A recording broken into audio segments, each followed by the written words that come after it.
सो हे hi hello नमस्कार। आज की माइथोलॉजिकल स्टोरी है सेज एंड अ फिलोसफर महर्षि दधीची के बारे में और ऋषि पिप्लाद के बारे में। तो जो ऋषि पिप्लाद थे वो महर्षि दधीची के पुत्र थे। उनका ये नाम कैसे पड़ा और हम पीपल के वृक्ष की पूजा क्यों करते हैं, इसके पीछे एक कहानी है। तो कहानी कुछ इस प्रकार है। जो महर्षि दधीची थे वो बहुत एक ज्ञानी और तपस्वी महात्मा थे।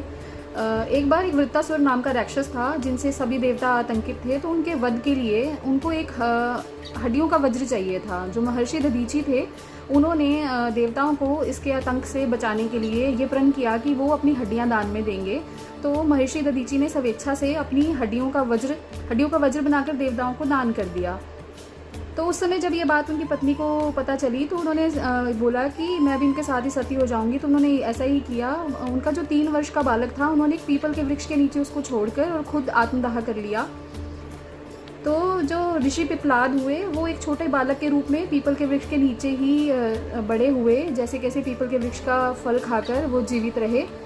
एक दिन नारद ऋषि वहाँ से जा रहे थे तो उन्होंने इस बालक के कष्ट को देखकर उस बालक से पूछा कि तुम कौन हो। तो उस बालक ने कहा कि मैं तो अबोध हूँ, मुझे तो ये भी नहीं पता मेरे माता पिता कौन है।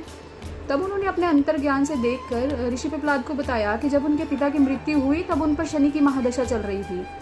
तो ये सुनकर जो बालक पिप्लाद थे वो काफ़ी क्रोधित हुए और उन्होंने कहा कि मैं घोर तपस्या करूँगा और ब्रह्मा जी से वरदान प्राप्त करूँगा।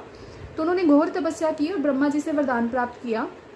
तो उस वरदान के चलते उनको ये वरदान मिला कि वो अपनी अंतर्दृष्टि से जिसको भी देखेंगे वो तुरंत भस्म हो जाएगा। तो उन्होंने क्रोध में आकर शनिदेव को कहा कि मैं अब शनिदेव से बदला लूँगा क्योंकि उनकी वजह से मेरे पिता की मृत्यु हुई। तो जो सूर्यदेव थे जो शनिदेव के पिता थे तो उन्होंने उनको ऐसा ना करने के लिए कहा और बदले में 2 वरदान मांगने को कहा। तो ऋषि पिप्लाद शांत हुए और उन्होंने 2 वर जो मांगे वो इस प्रकार थे। पहला कि छोटे बालक जो 5 वर्ष से छोटे हैं उन पर शनि की महादशा कभी नहीं लगती। दूसरा, इसीलिए पीपल के वृक्ष में हम जल देते हैं ऋषि पिप्लाद के लिए क्योंकि वो पीपल के वृक्ष के नीचे जन्मे थे और उनको हम जल देने से उनको खुशी होती है। और इसी तरह ये माइथोलॉजिकल स्टोरी है आज की ऋषि दधीची के बारे में और ऋषि पिप्लाद के बारे में। खुश रहिए, मस्त रहिए।